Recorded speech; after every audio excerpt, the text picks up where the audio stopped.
오늘의 주요 뉴스입니다. 단계적 일상회복 도입을 위해 사적 모임 인원 제한 기준이 단순화될 전망입니다. 정부는 거리두기 단계에 따른 사적 모임 인원 제한 제도 자체가 복잡해 규정을 단순화하고 통합할 필요가 있다고 밝혔습니다. 코로나19 여파로 지난달 생산과 소비, 설비 투자가 모두 감소했습니다. 소비는 2달 연속 줄었고 설비 투자도 석 달 만에 감소세로 돌아섰습니다. 정부가 코로나19 방역 조치로 손해를 본 소상공인들에 대한 손실보상금을 다음 달 말부터 지급합니다.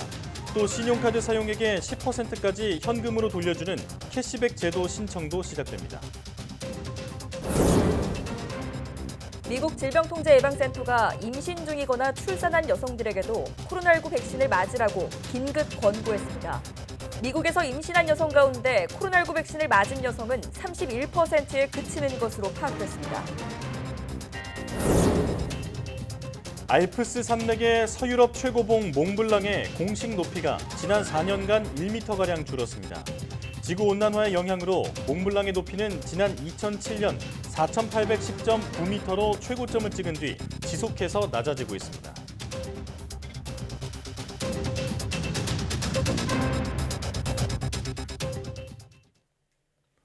여러분 안녕하십니까? 사이언스 투데이 시작합니다. 코로나19 핵심 방역 대책 중 하나인 사적 모임 제한 인원 기준이 단순화될 것으로 보입니다. 손영래 중앙사고수습본부 사회전략반장은 11월 단계적 일상회복 방안 도입을 위해서라도 사적 모임 제한 인원 규정을 단순화하고 통합할 필요성을 느끼고 있다고 밝혔습니다. 현재 수도권 등 4단계 지역의 경우 오후 6시까지는 5인 이상 모임 금지에 따라 최대 4명, 그 이후로는 3인 이상 모임 금지에 따라 2명만 만날 수 있습니다. 다만 식당, 카페, 가정에 한해 백신 접종 인센티브를 적용해 최대 6명까지 모일 수 있게 함에 따라 낮 시간대는 접종 완료자 2명, 저녁 시간대는 접종 완료자 4명이 각각 합류할 수 있는 상황입니다. 손 반장은 10월 4일부터 시행될 거리두기 조정안의 적용 기간에 대해선 추석 연휴 이후 방역 상황이 악화하고 있지만 거리두기에 대한 피로감이 상당하고 위중증률은 떨어지고 있다며 특히 11월에 단계적 일상회복으로의 체계를 개편한다고 예고한 부분이 있어 이러한 고려 상황을 반영해 복합적으로 논의하고 있다고 답했습니다. 정부가 내년에 코로나19 치료제와 백신 개발에 5,265억 원을 투입합니다. 정부는 코로나19 치료제 백신 개발 범정부 지원위원회 제11차 회의를 열고 코로나19 치료제 백신 개발 등에 올해 예산의 2배 규모인 5,265억 원을 지원할 예정이라고 밝혔습니다. 코로나19 치료제와 백신의 임상시험 지원과 mRNA 백신 임상 지원, 국산 백신 선구매에 3,210억 원을 투입합니다. 또 치료제 백신 생산 기반을 마련하기 위한 시설이나 장비 구축에 1,063억 원을 지원합니다. 이외 차세대 감염병 장비 개발과 감염병 관련 핵심 기술 기초 연구 강화도 지원할 예정입니다. 현재 국내 8개 기업이 코로나19 백신 임상시험을 진행하고 있으며 치료제의 경우 14개 후보 물질에 대한 임상시험이 진행되고 있습니다. 미국 질병통제예방센터가 임신부와 출산 여성 등에 대한 기존 코로나19 백신 접종 권고 수준을 경보 수준으로 강화해 다시 발표했습니다. 특히 임신을 하기 전 그리고 임신 중인 여성들에겐 코로나19 백신 접종을 강력히 권고한다고 밝혔습니다. 김원배 기자가 보도합니다. 지난달 로쉘 월렌스키 국장 명의의 성명을 통해 모든 임신부에게 코로나19 백신 접종을 권고했던 미국 질병통제예방센터 CDC가 현지 시각 29일 이를 공식 건강경보로 발령했습니다. CDC는 임신 전 또는 임신 중일 때 코로나19 백신을 맞을 것을 강력히 권고한다고 밝혔습니다. 또 최근 출산한 여성, 임신하려고 노력하는 중이거나 임신을 계획 중인 여성, 모유를 수유 중인 여성도 백신을 맞아야 한다고 권고했습니다. 백신 접종의 이익이 알려진 위험 또는 잠재적인 위험을 능가하기 때문이라고 CDC는 밝혔습니다. And we've actually seen that, in fact, some antibody from the vaccine traverses to the baby and, in fact, could potentially protect the baby. CDC는 임신 중 코로나19에 걸리면 조산하거나 신생아가 아픈 채 태어나서 곧장 신생아 중환자실로 가야 한다고 밝혔습니다. 또 사산 사례가 보고된 적도 있다고 CDC는 덧붙였습니다. CDC에 따르면 미국에서 임신 여성의 코로나19 백신 접종 비율은 31%에 불과합니다. 특히 흑인의 경우에는 이 비율이 15%에 그쳤습니다. 지난 27일까지 미국에선 임신한 여성 12만 5천여 명이 코로나19 확진자로 판명됐습니다. 이 가운데 2만 2천여 명은 입원했으며 161명은 사망했습니다. 특히 델타 변이가 퍼지며 4차 재확산이 한창이던 지난달에만 22명이 사망했습니다. YTN 김원배입니다. 아스트라제네카는 자사의 코로나19 백신이 미국 임상시험에서 74%의 증상 예방 효과를 보였다고 밝혔습니다. 이는 지난 3월 임상시험 결과로 밝힌 76% 효능보다 약간 떨어진 결과입니다. 미국과 칠레, 페루에서 2만 6천여 명의 자원자를 대상으로 이뤄진 임상시험에서 위약을 투여한 8,500명 중 중증 증상자 8명과 사망자 2명이 나왔지만 백신 접종자 17,600명 중에는 없었습니다. 연구에 참여한 안나 더빈 존스 홉킨스대 박사는 심각한 증상과 입원을 막는 효과가 컸다고 설명했습니다. 이번 임상시험에서는 혈소판 감소성 혈전증인 심각한 혈액 응고 부작용 사례는 없었습니다. 북유럽 국가 가운데 덴마크와 노르웨이에 이어 스웨덴이 코로나19 방역 조치 대부분을 해제했습니다. 스웨덴 정부와 보건당국은 백신 접종으로 집단 면역을 달성했다고 판단해 1년 반 동안 지속해온 방역 규정 대부분을 현지 시각 29일부터 해제한다고 밝혔습니다. 따라서 축구 경기와 콘서트 등 대규모 행사와 함께 결혼식과 생일 파티 등 축하 모임 참석자 수 제한이 폐지됐습니다. 다만 백신 접종을 완료하지 않은 사람들에게는 일부 방역 권고가 유지될 것이라고 보건당국은 덧붙였습니다. 현재 스웨덴의 16세 이상 국민 가운데 백신을 최소 1회 맞은 비율은 83%, 접종 완료율은 76%로 집계되고 있습니다. 내년 2월 열리는 2022 베이징 동계올림픽에는 코로나19 백신 접종을 마치지 않은 선수는 출전이 사실상 어려워질 전망입니다. 베이징 조직위원회는 대회를 안전하게 치르기 위한 방역 기본 원칙을 국제올림픽위원회, IOC 집행위원회에 보고했습니다. 백신 접종을 완전히 마친 선수와 참가자들은 중국에 도착하면 훈련장과 경기장 등 필수 장소만 오가는 폐회로 관리 시스템을 적용받습니다. 하지만 선수들을 포함해 접종을 마치지 않은 참가자는 21일 동안 베이징에 격리됩니다. 정당한 의료적 사유가 있는 경우 개별적으로 격리 면제를 요청하도록 했지만 백신 접종을 권고하는 수준이던 도쿄올림픽과 비교하면 훨씬 엄격해진 조치입니다. 모든 대회 참가자는 매일 코로나19 검사를 받아야 하고 선수촌에 머무는 선수와 관계자들을 제외하고 조직위가 지정한 호텔에 묵어야 합니다. 경기 대부분을 무관중으로 치른 도쿄올림픽과 달리 관중을 허용하지만 중국 본토에 거주하며 방역 조건을 충족한 사람만 입장권을 살 수 있습니다. 세계 최대 동영상 공유 플랫폼인 유튜브가 코로나19를 비롯한 모든 백신에 대한 가짜 뉴스와의 전쟁에 나서기로 했습니다. 유튜브는 현지 시각 29일 회사 공식 블로그를 통해 지역 보건당국과 세계보건기구가 안전하고 효과적이라고 인정해 접종을 승인한 모든 백신에 대해 우리의 의료 가짜뉴스 정책을 확대하고 새 지침을 적용하기로 했다고 밝혔습니다. 새 지침에 따라 유튜브는 백신이 질병의 감염과 전염을 낮추지 못한다고 주장하는 동영상과 백신에 대한 허위 정보를 포함한 콘텐츠를 삭제하게 됩니다. 또 보건당국의 승인을 받은 백신이 자폐, 암, 불임을 유발한다는 주장도 삭제 대상입니다. 이 같은 정책은 그동안 코로나19 백신에 관한 가짜뉴스 영상에만 적용해왔으나 앞으로는 홍역을 예방하는 백신이나 비형 간염 백신에 대해서도 확대하겠다는 겁니다. 구글 자회사인 유튜브는 코로나19 백신에 대한 허위 주장에 전반적으로 백신에 관한 가짜뉴스로 확산하는 것을 꾸준하게 목격했다며 우리가 코로나19 백신에 대해 시작한 일을 다른 백신들로 확대할 필요성이 어느 때보다 커졌다고 설명했습니다.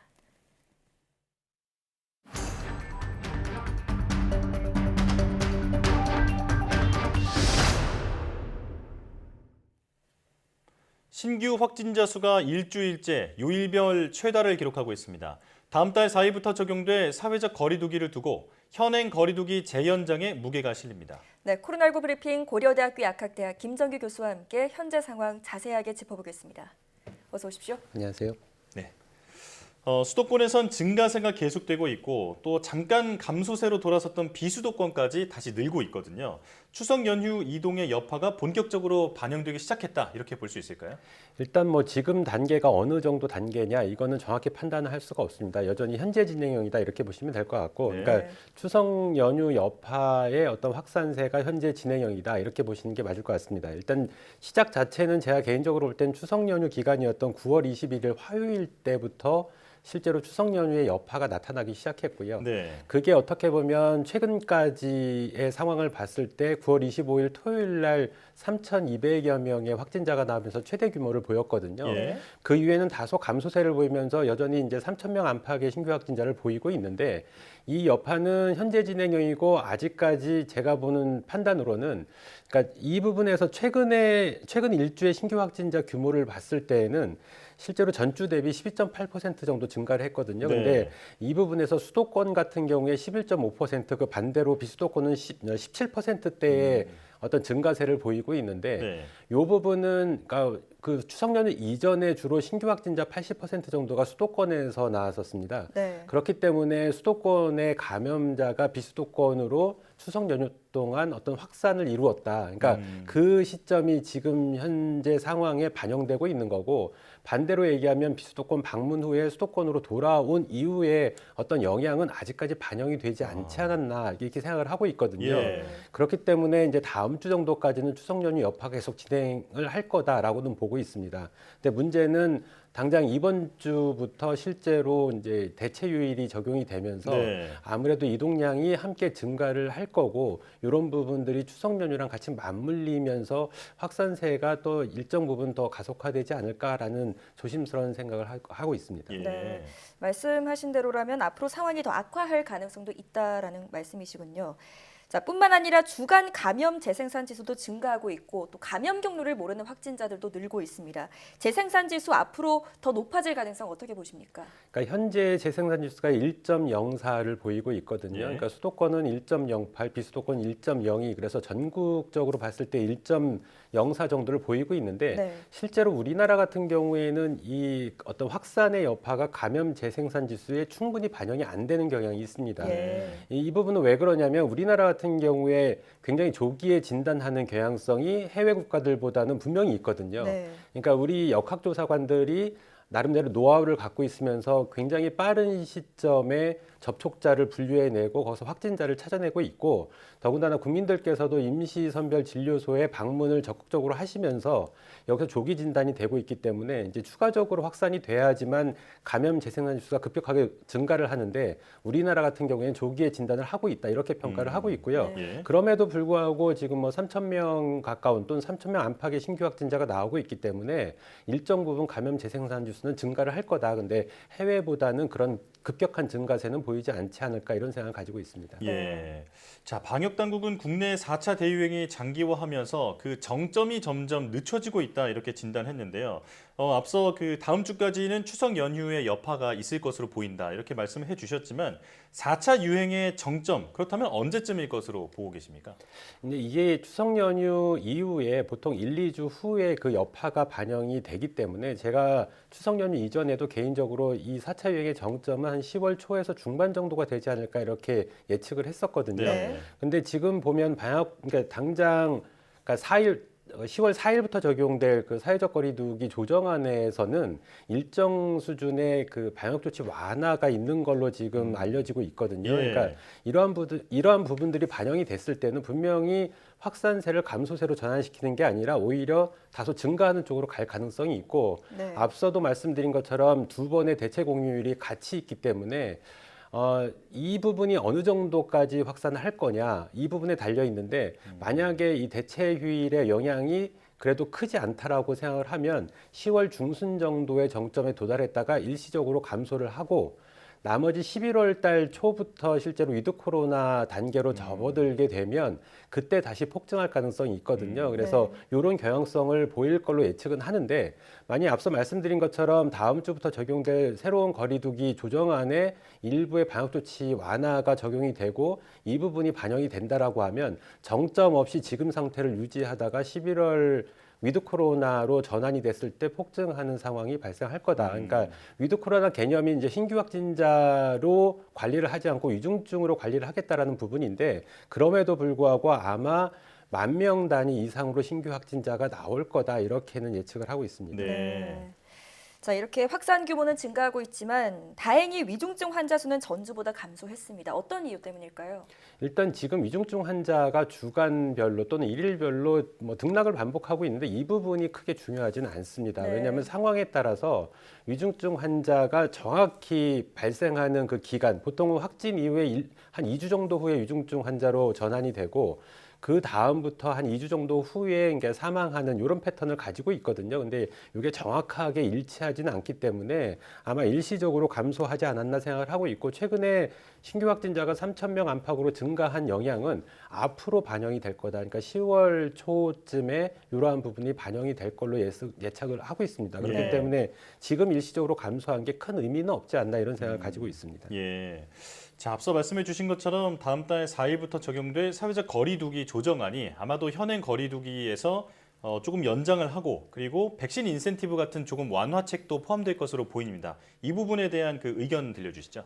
일단 기본적으로 정부에서 11월 초가 되면 위드 코로나로 전환을 하겠다라고 얘기를 한 만큼 아무래도 앞으로 이제 한 달여 남았거든요. 이 기간 동안 최대한 확진자 수를 감소시킬 필요는 있지 않나 이런 생각을 네. 가지고 있습니다. 네. 더군다나 지금 그러니까 위드 코로나 얘기가 나오면서 사실상 지금부터 서서히 전환하는 그런 움직임이 있거든요. 그러니까 예. 지금은 위드 코로나로 검토한 시기가 아닙니다. 그러니까 앞으로 한 달여가 남았기 때문에 이 기간 동안은 현행의 거리두기 체계 방역 조치로 충분히 관리를 해야 됩니다. 왜냐하면 지금 현재 인구 대비 백신 접종 완료자가 49%, 약 50%를 보이고 있는데 나머지 50%, 그러니까 미접종자 내지는 불완전 접종자들이 50%가 됩니다. 이분들이 나머지 한 달 사이에 방역 조치를 완화했을 경우에는 감염의 위험도가 상당히 높다 이렇게 평가를 하고 있거든요. 예. 그래서 지금 뭐 위드 코로나로 전환하는 거를 차치하고 지금 기간은 관리를 해줘야 된다라고 생각을 하고 있고 지금 단계에서 굳이 방역 조치를 완화하면서 위험도를 증가시킬 필요가 있느냐 이런 생각을 가지고 있습니다. 예. 위드 코로나로 가기 전에 경각심을 좀 완화할 것이 아니라 더욱 철저하게 확산세를 잡을 필요가 있다 이렇게 말씀을 해주셨습니다. 자, 해외 상황도 알아보겠습니다. 미국 CDC가 임신부와 출산한 여성들에게 백신 접종을 긴급하게 권고했습니다. 이게 부작용보다는 맞았을 때의 이익이 더 크다고 생각했기 때문이겠죠?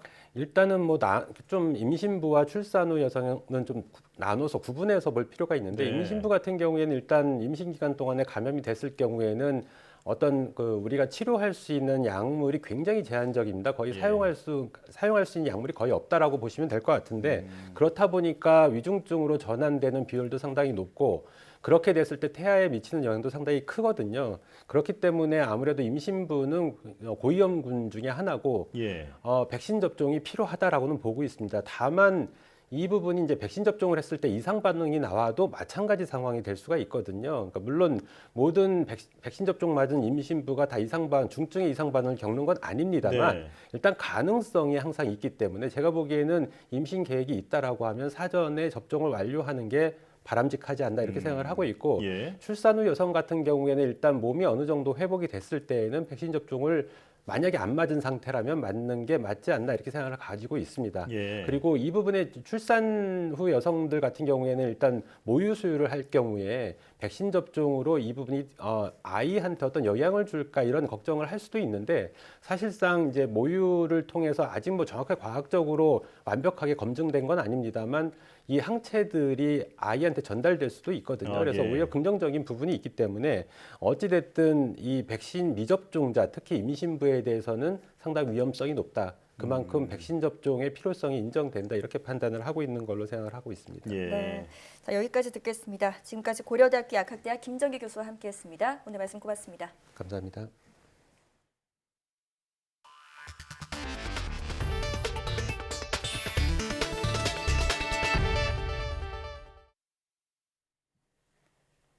늘어난 신용카드 사용액의 10%를 사실상 현금으로 돌려주는 신용카드 캐시백 제도 신청이 10월 1일부터 시작됩니다. 개인별로 전담 카드사를 지정해 신청하면 캐시백 발행액을 자동 업데이트해 알려주는 방식으로 KB국민, NH농협, 신한하나 등 9개 신용카드사에서 신청을 받습니다. 카드 캐시백은 월간 카드 사용액이 2분기 월 평균 사용액보다 3% 이상 늘었을 경우 초과분의 10%를 캐시백으로 환급해주는 제도입니다. 대형마트나 백화점, 쿠팡, 지마켓 등 대형 온라인몰에서의 소비는 캐시백 환급 대상이 아니지만 기업형 슈퍼마켓이나 배달앱, 스타벅스 등은 포함됩니다. 또 명품 전문 매장과 신차 구입, 유흥업 사용액 그리고 연회비나 세금, 보험료 등은 제외되는 반면 여행, 관광, 전시, 공연, 스포츠 등의 전문 온라인몰 사용액은 포함됩니다. 정부가 코로나19 방역 조치로 손해를 입은 소상공인들에 대한 손실보상금을 10월 말부터 지급합니다. 홍남기 부총리 겸 기획재정부 장관은 비상경제중앙대책본부에서 집합금지와 제한업종에 대한 손실보상이 10월 말부터 신속하고 간편하게 지급되도록 준비할 것이라고 말했습니다. 홍 부총리는 이와 함께 10월 중 전 국민 70% 백신 접종을 계기로 단계적 일상회복, 이른바 위드 코로나를 시도해 방역과 경제의 조화를 통한 민생 회복에 주력할 것이라고 덧붙였습니다. 코로나19 4차 확산의 영향으로 8월 생산과 소비, 투자가 모두 감소했습니다. 네, 경기 회복세가 2달째 주춤하는 모습입니다. 오인석 기자입니다. 코로나19 4차 확산이 본격화하면서 주요 실물 지표는 일제히 뒷걸음질 쳤습니다. 8월 전산업 생산은 전월 대비 0.2% 줄며 2달 연속 감소했고 제조업 생산은 0.4%가 줄었습니다. 특히 사회적 거리두기에 따른 사적 모임과 영업 제한으로 대면 비중이 큰 숙박과 음식점업, 도소매 등 서비스업 생산은 직격탄을 맞았습니다. 소비도 2달째 감소세가 이어졌습니다. 코로나 재확산으로 여름 휴가 특수가 사라지고 승용차 판매도 감소했습니다. 8월 설비 투자는 전월 대비 1년 3개월 만에 가장 크게 줄며 5.1% 감소했습니다. 반도체 분야 투자가 주춤한 것이 크게 작용한 것으로 분석됩니다. 생산과 소비 투자가 트리플 감소를 보인 것은 지난 5월 이후 3개월 만입니다. 생산과 지출 모두 전월보다 약화되면서 지난달에 이어서 경기 회복세가 2달째 주춤하는 모습을 보였다, 이렇게 요약할 수 있을 것 같습니다. 홍남기 경제부총리는 전산업 생산이 2달 연속 감소하는 등 대부분 주요 지표가 둔화했다고 밝혔습니다. 다만 백신 접종 가속화와 방역 적응력 제고 등으로 과거 3차례 확산기에 비해 대면 서비스업을 중심으로 한 내수 피해의 폭이 유의미하게 줄어든 것은 그나마 다행이라고 말했습니다. 코로나의 재확산으로 특히 어려움을 겪고 있는 소상공인, 취약계층, 한계 기업들의 충격 흡수와 위기 극복 등을 위한 정책적인 지원 노력에도 결코 소홀함 없이 대응해 나가겠습니다. 8월 생산 소비 투자가 모두 감소했지만 수출 호조세와 9월 재난지원금 지급에 따른 소비 증가로 경기가 다시 회복될 것이라는 기대도 나오고 있습니다. YTN 오인석입니다. 코로나19 4차 유행의 유가 상승 등으로 기업들의 체감 경기가 나빠졌습니다. 한국은행에 따르면 이달 모든 산업의 업황 실적 기업 경기 실사지수 BSI는 84로 8월보다 3포인트 떨어지며 석 달 만에 하락했습니다. 업종별로는 제조업 업황 BSI가 5포인트, 서비스업 등 비제조업이 2포인트 낮아졌습니다. 김대진 한은경제통제국 기업통계팀장은 코로나19 확산 지속, 유가와 물류비 상승, 추석 연휴에 따른 조업일수 감소, 반도체 수급난 등의 영향이라고 업황 BSI 하락의 배경을 설명했습니다. 다음 달 업황에 대한 전망 BSI 지수도 9월보다 1포인트 하락했습니다. BSI는 현재 경영 상황에 대한 기업가의 판단과 전망을 조사한 통계로 부정적 응답이 긍정적 응답보다 많으면 지수가 100을 밑돕니다. 오픈마켓을 통한 해외 구매 대행이 늘면서 소비자 피해 상담이 해마다 2,000건을 웃도는 것으로 나타났습니다. 한국소비자원은 해외 구매 대행 판매자가 입점한 오픈마켓 5곳의 소비자 상담 실태를 조사한 결과 지난해 2,207건 등 지난 3년 동안 6,800여 건에 이른다고 밝혔습니다. 이 가운데 취소, 환불, 교환 지연과 거부가 26%, 위약금, 수수료 부당 청구와 가격 불만이 23%, 제품 하자와 품질 AS 문제가 22% 순으로 큰 비율을 차지했습니다.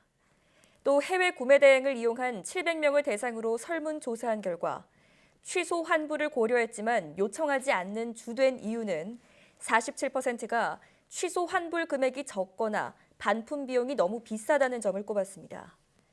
해외 구매 대행으로 구입한 품목은 건강보조식품, 식품, 가전, IT기기 순으로 많았고 1회 평균 이용 금액은 18만 5천 원으로 파악됐습니다. 소비자원은 오픈마켓 사업자에게 전자상거래법이 개별 판매자가 제시한 거래 조건보다 우선 적용된다는 사실을 알리도록 하고 거래 조건 정보를 소비자가 쉽게 확인하도록 표시 위치를 개선하라고 권고했습니다. 최근 지구온난화에 대한 심각한 경고음이 잇따라 들려오는 가운데 산불 확산에서 빙하의 감소까지 이상 징후들이 계속 감지되고 있습니다.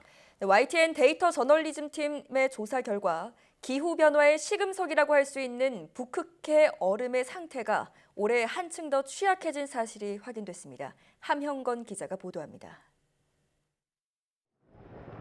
하늘이 온통 희뿌연 연기로 뒤덮인 가운데 공중과 지상에서 동시에 산불 진화 작업이 계속되고 있습니다. 미국 캘리포니아 북부에서 이어진 산불로 일부 지역에 주민 대피령이 내려지기도 했지만 이제는 절반 정도 불길을 잡은 상태. 이에 앞서 거목들의 집산지로 유명한 캘리포니아 남서부 일대에도 산불이 발생하기도 했습니다. YTN 데이터 저널리즘 팀이 미 항공우주국 나사의 인공위성이 미국 서부 지역에서 최근 2달여 동안 화염을 포착한 위치를 일주일 단위로 지도에 표시했습니다. 샤스타 카운티뿐 아니라 이달 중순 들어 세쿼이어 국립공원 등에 집중적으로 화염이 감지된 사실을 확인할 수 있습니다. 남미와 아프리카의 산불은 최근 일주일 동안만을 살펴봐도 광범위하게 발생한 사실을 알 수 있습니다. 아프리카는 대부분 남부 초원지대에서 산불이 나고 있는데 반해 남미는 아마존 열대우림 지역이 여름부터 계속된 산불로 아직도 훼손되고 있습니다. 산불의 확산세는 지구온난화로 인한 고온 건조한 기후와 무관하지 않습니다. 매년 9월부터 일찌감치 문을 열곤 했던 관광명소인 알프스 산맥의 스키장도 기후변화의 영향권에 들어왔습니다. 고온 현상으로 알프스 빙하가 녹아내리면서 스키장 슬로프를 인공눈으로 처리하고 있는 겁니다.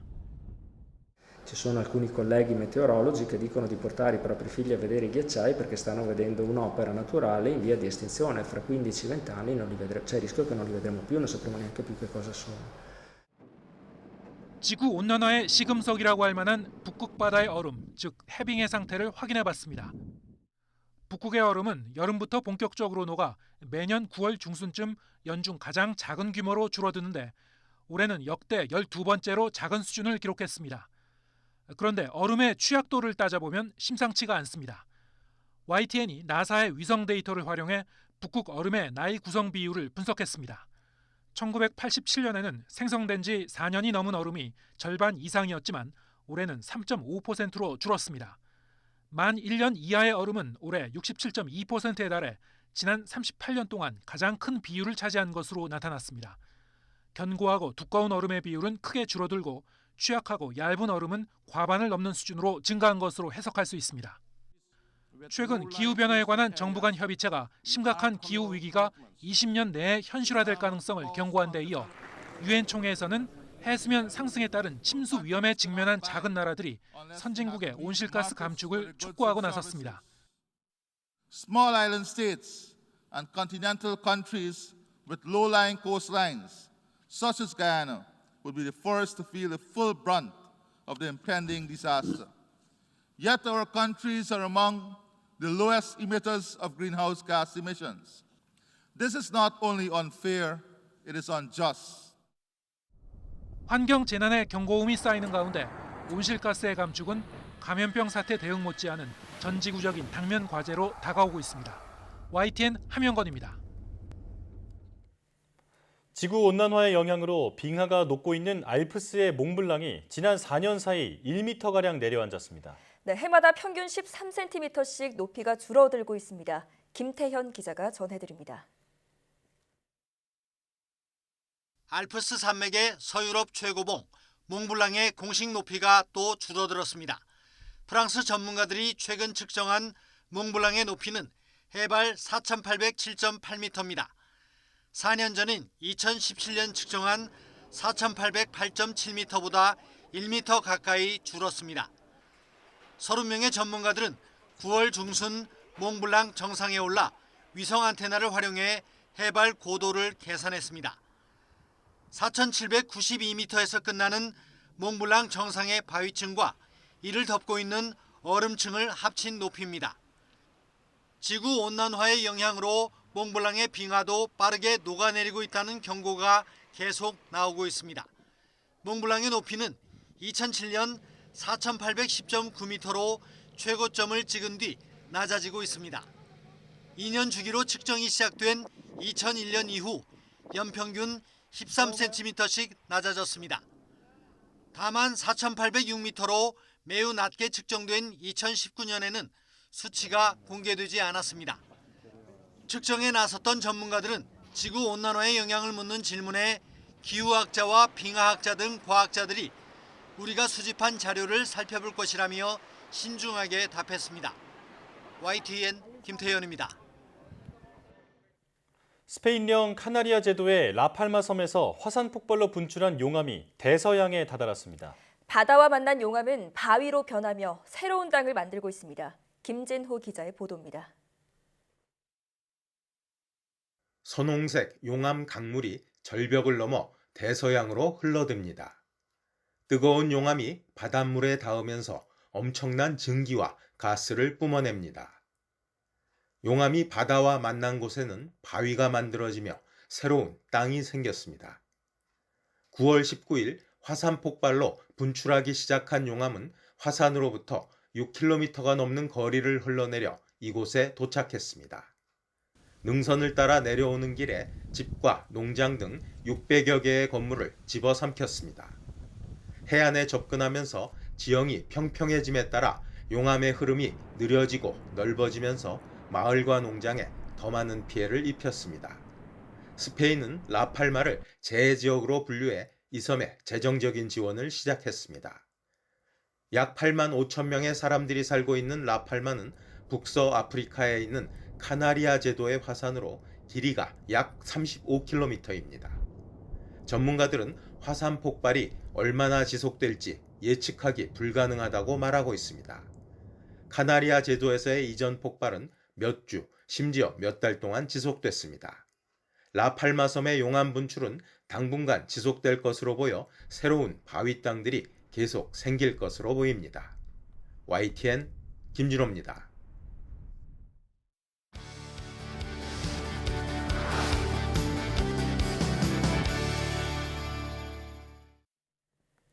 (3D) 프린팅 기술은 설계도만 있으면 어떤 부품이든 말 그대로 인쇄하듯 생산할 수 있어서 산업 전 분야에서 활용이 점차 늘고 있는데요. 특히 단단한 금속 부품도 3D 프린팅 기술로 만들 수 있어 국방이나 우주 탐사 분야에도 적용되고 있다고 합니다. 네, 오늘 과학의 달인에서는 한국생산기술연구원 시흥 3D 프린팅 제조혁신센터 손용 센터장 모시고 자세한 이야기 나눠보겠습니다. 어서 오십시오. 네, 안녕하세요. 네, 나와주셔서 고맙습니다. 네. 센터장님께서는 2007년에 3D 프린팅 기술로 저희 YTN 사이언스에 한번 출연을 하셨던 적이 있는데요. 네. 그때는 플라스틱 3D 프린팅 기술이었는데 이번엔 금속이에요. 이 3D 프린팅 외길을 걷고 계신 분으로서 그동안의 3D 프린팅 기술이 어떻게 발전했는지 설명해 주시죠. 예, 어떠한 실제 부품을 제작하기 전에 작동 여부 등의 사용 가능한지에 대한 확인을 하기 위하여 만드는 것을 시제품이라고 합니다. 네. 예, 이러한 시제품을 직접 보고 만들 수 있도록 제작하는 방식이 필요하게 되었고 1983년 레피드 프로토타이핑이라는 즉 회속 조형이라는 개념으로 종이 및 플라스틱 소재를 활용하여 하나씩 쌓아서 시제품을 만들었습니다. 예. 기술 초기에는 소재, 장비, 공정 기술이 성숙하지 못하여 형상만을 확인하는 정도의 시제품 제작으로 사용되었지만 2010년도 이후에는 관련된 기술이 많이 개발되어 실제 산업 현장에서 활용 가능한 수준의 플라스틱, 금속, 부품 제조 기술로 사용되면서 3D 프린팅이라고 산업적으로 불리고 있습니다. 네. 저도 2007년 대학원생 과정 때부터 플라스틱 3D 프린팅 기술을 연구해 왔고 현재는 한국생산기술연구원 시흥 3D 프린팅 제조혁신센터에서 연구하면서 산업 현장에서 수요가 높은 금속 3D 프린팅 위주로 연구하고 있습니다. 현재 플라스틱 3D 프린팅 기술은 실제 저희가 접할 수 있는 수준으로 발전하여 국내에서도 상업화가 되었으며 그 중에 하나로 제가 지금 착용하고 있는 안경입니다. 예, 제 얼굴에 맞게 제작이 되어서 코하고 귀가 아프지 않게 저만의 맞춤형 안경이라고 말씀드릴 수 있습니다. 그러니까 안경을 인수해서 뽑아내신 거네요. 예, 맞습니다. 네. 신기하네요. 네. 일반적인 안경인 줄 알았더니 특별한 안경이었네요. 예, 제 얼굴에 맞춰서 만든 안경입니다. 네. 자, 말씀하신 것처럼 외국에서는 3D 프린팅 기술이 많이 상용화가 됐지만 아직까지도 많은 분들에게는 3D 프린팅하면 플라스틱으로 만든 제품이다라는 인식이 있거든요. 금속 3D 프린팅 기술은 구체적으로 어떤 걸 얘기하는 건가요? 예. 기존에는 커다란 금속 덩어리를 절삭 가공을 통해서 깎아서 부품을 만들었다면 금속 3D 프린팅은 약 50마이크로 머리카락 크기의 2분의 1 수준의 작은 금속 분말을 레이저를 이용하여 선택적으로 녹여 붙여서 한 층씩 쌓아 올려 금속 부품을 만드는 기술입니다. 금속 분말을 약 30마이크로 수준으로 얇게 한 층씩 깔아놓고 선택적으로 레이저로 녹여 붙이는 기술을 파우더 베드 퓨전 PBF 방식이라고 하고요. 레이저로 모재를 녹이고 그 위에 금속 분말을 쌓아 올리는 기술을 다이렉티드 에너지 데포지션 DED 방식이라고 합니다. 금속 3D 프린팅 기술의 경우에도 외국에서는 1990년도부터 연구가 시작되었으며 2010년에 들어와서는 레이저 장비 및 공정 기술의 발전으로 품질이 개선되면서 산업 현장에 도입되기 시작하였습니다. 또한 최근 맞춤형 소량 금속 부품의 수요가 늘어나면서 해당 금속 3D 프린팅 기술의 활용이 증가하고 있다고 말할 수 있습니다. 네, 저는 그 단단한 금속 부품은 도대체 어떻게 만드는 건가 궁금했는데 설명 들어보니까 궁금증이 풀리네요. 자, 그럼 이 금속 3D 프린팅은 어떤 장점이 있길래 이런 산업 전반에서 활용되고 있는 건가요? 3D 프린팅 기술은 원하는 부품 형상에 맞추어 소재를 사용하기 때문에 기존 절삭 가공과 비교하여 필요한 만큼의 소재만 사용으로 소재를 절감할 수 있습니다. 이러한 장점은 특히 고가의 금속, 즉 타이타늄, 니켈 계열, 코발트 계열 등 비싼 금속 부품 제작을 하는 데 유리합니다. 두 번째로는 한 층씩 쌓아 올리는 방식이라서 내부에도 형상을 만들 수가 있어서 3차원 내부 냉각 유로를 효율적으로 만들어서 냉각 효율을 올리거나 힘을 받지 않는 부분을 격자 구조로 제작하여 경량화할 수 있습니다. 또한 여러 개의 부품을 조립하여 만들어야 했던 복잡한 형상을 한 개의 부품으로 일체형으로 만들 수도 있습니다. 세 번째로는 맞춤식 제작이 가능하여 국방 발전과 같이 해외에서 사오는데 오랜 시간이 걸리거나 그 요구 수량이 100개 미만으로 적은 경우에는 금속 3D 프린팅 기술로 제작하는 것이 비용 및 시간 측면에서 유리합니다. 이번에 저희 센터에서는 해당 두 가지 기술을 최적화하여 국방 단종 부품 및 우주 발사체 부품을 제작함으로써 해외에서 사오거나 소량으로만 필요한 금속 부품 제조 기술로 활용하고자 연구 개발하고 있습니다. 기존에는 깎거나 용접으로 만들었던 것들을 이 금속 3D 프린팅 기술을 이용한다면 훨씬 더 정교하게 만들 수 있을 것 같다는 생각이 드는데요. 앞서도 말씀하셨지만 최근에는 우주 발사체용 추진제 탱크까지 만드셨다고요? 예, 맞습니다. 우리나라도 10월 21일 목표로 인공위성을 우주로 보낼 수 있는 누리호 발사체를 올리게 됩니다. 해당 발사체 이후에 중소형 등의 다양한 발사체를 준비할 예정인데요. 외국의 경우 이미 앞서 말씀드린 DED 방식의 금속 3D 프린팅 기술을 이용하여 발사체 내부의 연료 탱크를 직접 만들고 있습니다. 발사체는 그 수요량이 아직 적고 실어 나를 수 있는 인공위성의 무게가 증가하기 위해서는 발사체 자체의 중량이 감소되어야 하므로 경량화 제작이 가능한 DED 금속 3D 프린팅 기술이 널리 활용되고 있습니다. 해당 국내의 발사체 제조 기술의 향상을 위하여 1년 동안 DED 금속 3D 프린팅 기술을 활용하여 2mm 두께의 연료 탱크 제작 기술을 개발하였고 해당 기술을 활용하게 되면 기존 제조 방식 대비 제작 비용 및 시간을 50% 수준으로 낮출 수 있습니다. 해당 기술을 개발하기 위하여 생기어는 2020년에 한국항공우주연구원과 MOU를 맺고 해당 부품에 대한 설계 요구 조건을 같이 논의하였으며 제작된 연료 탱크는 30바의 설계된 압력에도 견디는 것을 확인하였습니다. 또한 제작하는 형상을 기존에는 두 개의 구 형태를 붙인 숫자 8의 형상으로 제작하였는데 DED 금속 3D 프린팅 기술을 활용하게 되면 방구형의 탱크 위에 겹쳐서 제작하는 그 공간 효율성을 12% 높이고 부품 무게는 27% 낮춰 경량화를 이룰 수 있었습니다. 예, 정리해 보니까 이 경량화 그리고 정교화가 이 3D 금속 프린팅의 가장 큰 장점이다 이렇게 볼 수 있을 것 같은데요. 네. 자, 우주 개발 분야에서 금속 3D 프린팅 기술이 어디까지 적용될 수 있을지 궁금한데 이게 그 연구를 해보시니까 실제로 수요도 많은 편이던가요? 예, 맞습니다. 우주 부품이야말로 가볍게 만드는 것이 중요합니다. 예. 그래서 연료 탱크 이외에 부품은 작으면서도 그 형태가 복잡합니다. 따라서 PBF 방식의 금속 3D 프린팅 기술이 주로 사용되고 있습니다. 연소기 노즐, 터보 펌프, 임펠러, 구조물 프레임 등으로 복잡한 형상 및 다수 개의 부품의 조립이 필요한 부품, 경량화가 필요한 부품이 많아서 외국의 경우 우주 발사체의 많은 부품 제작에 이미 금속 3D 프린팅 기술이 적극적으로 활용되고 있습니다. 네. 저희 같은 경우에는 연소기와 발사체를 연결해주는 추력 프레임 부품을 타이타늄으로 제작하는데 힘을 받지 않는 곳은 생략하여서 그 경량화 설계를 하고 이를 PBF 방식으로 제작하고 있으며 해당 부품도 연말에 저희 작동성 평가를 받기 위해 준비하고 있습니다. 예. 국내의 항공 및 우주 기업과도 금속 3D 프린팅 기술을 활용하기 위해 미팅을 많이 하고 있고요. 외국과 같이 연소기 부품도 국내에서 제작하고 연소 시험을 하는 것을 내년에 목표로 연구 개발을 진행하고 있습니다. 네. 자, 그런데 금속 3D 프린팅 기술로 이 우주 부품 말고도 국방 부품도 제작하셨다고 들었습니다. 뭐 가지고 나오신 게 있다면서요? 예, 그 금속 3D 프린팅 기술은 다품종 소량 부품 제작 시에 유리한 공정입니다. 예. 우리나라 무기 체계의 경우 해외에서 도입하여 오랜 기간 운영함에 따른 그 단종된 부품이 많이 있어가지고 해당 부품을 구하거나 제작하는데 어려움이 많이 겪고 있고 그 요구되는 수량이 많다면 국내 기존 제조기업에서 제작하여 납품하겠지만 연간 50개도 안 되는 수량만이 필요하고 그 부품도 다양함에 따라 2017년도부터 국방부 및 육해공 정비청과 같이 금속 3D 프린팅 기술을 연구하여 국방 부품 제조 기술로 활용하고자 노력해 왔습니다. 네. 현재는 스테인리스 스틸, 타이타늄, 알루미늄 재질에 대한 금속 3D 프린팅 기술을 개발하였고 현재 30종에 대한 부품 개발을 진행하고 있으며 10종에 대해서는 실제 장착 운영 평가를 하고 있고요. 그중에서 육군 대공포 하우징의 경우에는 6개월 동안의 현장 운영 평가와 그 물성 평가를 만족하여 규격화까지 이루었습니다. 예. 네.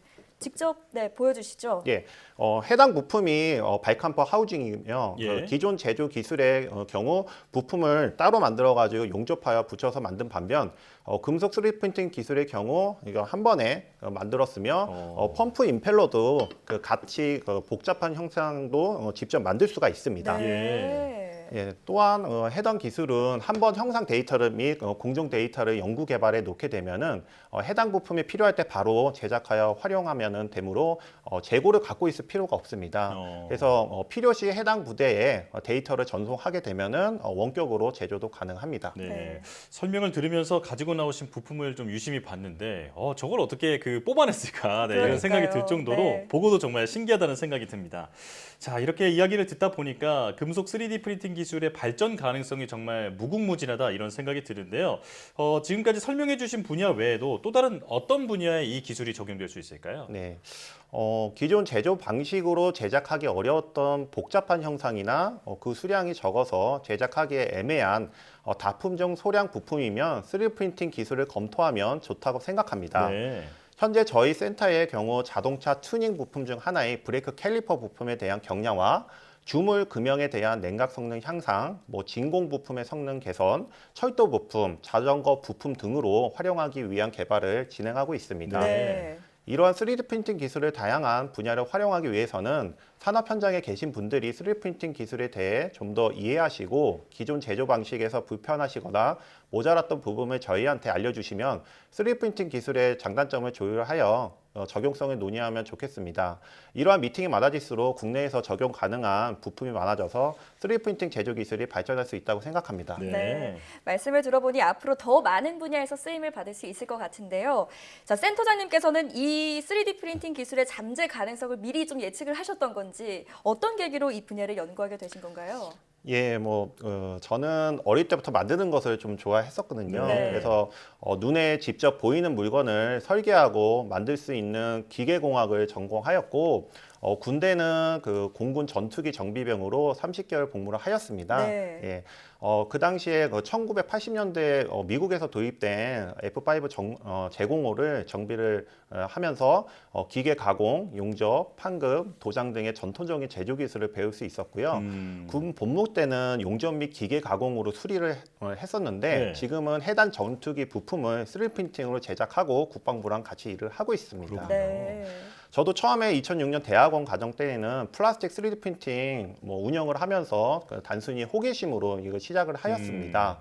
근데 지금은 해당 기술이 해외에서는 계속 발전하여 실제 금속 부품으로 제작하는 수준으로 발전하는 것을 보고는 3D 프린팅 기술을 국내에서도 활용해 보고자 하는 신념으로 많은 기업 및 기관 분들과 함께 연구 개발에 매진하고 있습니다. 네. 아주 발전 가능성이 큰 분야를 잘 잡으신 것 같다 이런 생각이 네. 드는데요. 자, 연구자로서 지금 3D 프린팅 외길을 걷고 계신데 센터장님의 앞으로의 연구 계획 그리고 목표가 있다면 좀 한 말씀 들려주시죠. 예, 국내 3D 프린팅 기술은 외국에 비하면 기술적이나 활용성 면에서 아직 많이 미흡합니다. 네. 하지만 불과 5년 정도의 짧은 기간 동안 산업 현장에서 활용 가능한 수준으로 잘 만들 수 있는 기술까지는 확보했다고 생각합니다.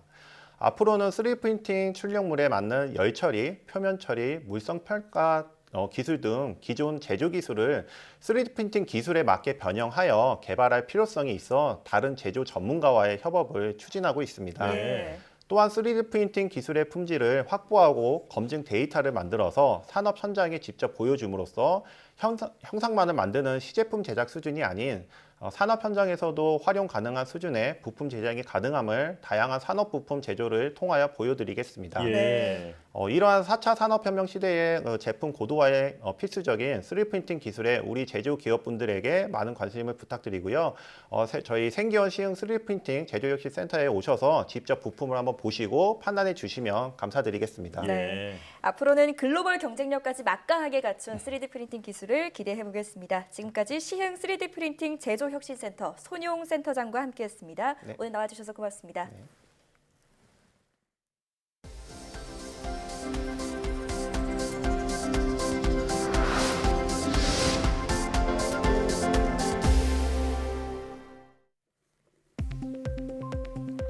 CT 영상을 분석해 코로나19로 인한 폐렴을 진단하는 인공지능이 개발됐습니다. 디지스트와 영남대병원 공동연구팀은 CT 영상 속에서 폐렴으로 생긴 변화를 찾아내고 세균성 폐렴 환자와 코로나19 환자를 구분해내는 딥러닝 모델을 개발했다고 밝혔습니다. 또 세균성 폐렴과 코로나19 폐렴은 차이가 크지 않아 정확하게 구분하는 데 한계가 있었다며 이번 기술은 98.6%의 정확도를 보였다고 설명했습니다. 한국화학연구원이 개발한 에이즈 치료제가 중국에서 시판 허가됐습니다.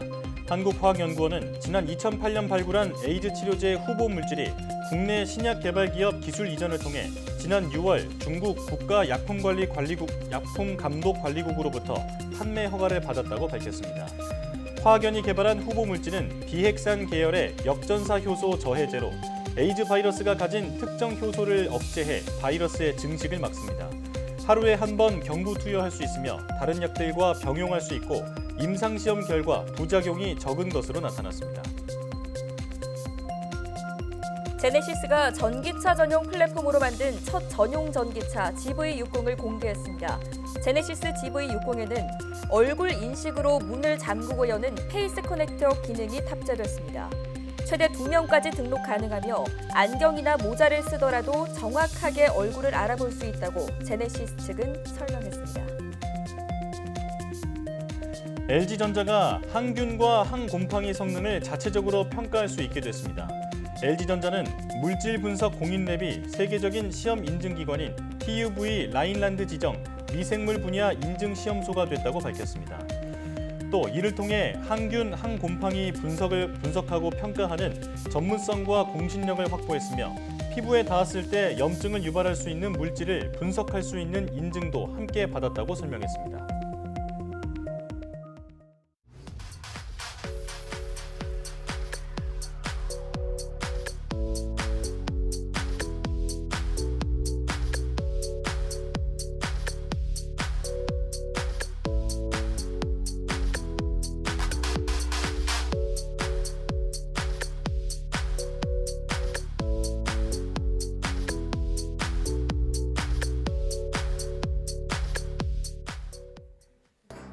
지구온난화의 영향으로 빙하가 녹으면서 알프스 산맥을 대표하는 몽블랑의 높이가 최근 4년 동안 1m나 낮아졌다고 합니다. 네, 기후변화의 심각성에 대해 자연이 보내는 경고인데요.